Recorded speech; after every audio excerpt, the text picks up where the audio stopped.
Assalamu alaikum wa rahmatullahi wa barakatuh. Nia ni kiungo muhimu sana katika saumu yako.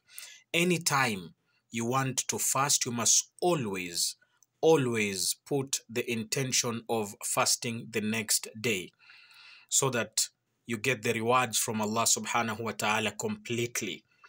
Anytime you finished your Salatul Isha or Salatul Maghrib, or after finishing your suhoor, you need to say the niyyah, say the intention. What is the rightful way of saying the intention, the niyyah?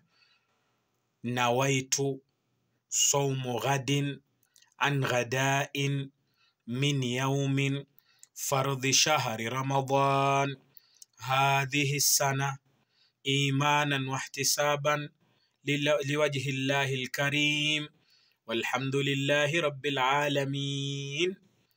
Very important. Yashike hayo, usiwache, itakuwa saumu yako haijapita.